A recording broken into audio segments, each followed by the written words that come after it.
Irish cemetery here on Grosse, because this cemetery unfortunately housed the tragedy of 1847.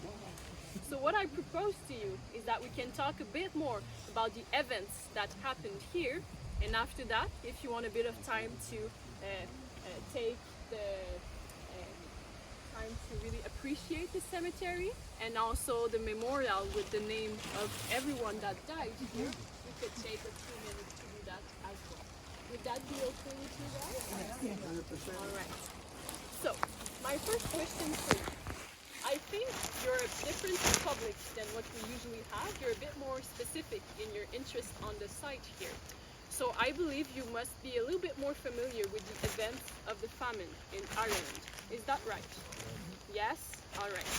So usually I go a lot in context of what happened in Ireland, but since you're more familiar, we could focus on what led to a tragedy here on Grosse.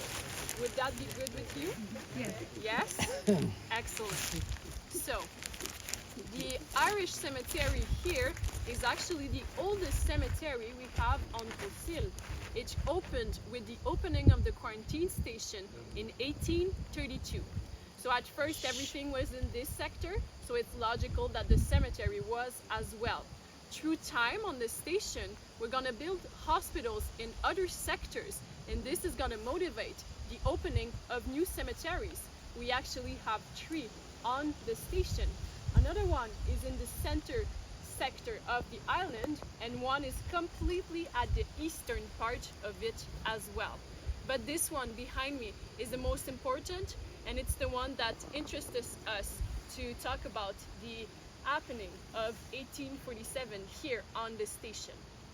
To put a few numbers on what happened during that summer, we can talk about the numbers of death. In the whole history of Grosse, we are talking about around 7,500 deaths, so through 105 years.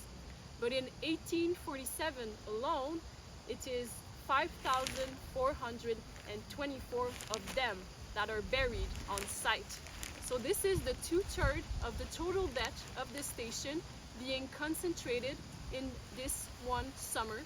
The rest is spreading over 104 years. So this tells you how important this summer is going to be for our station.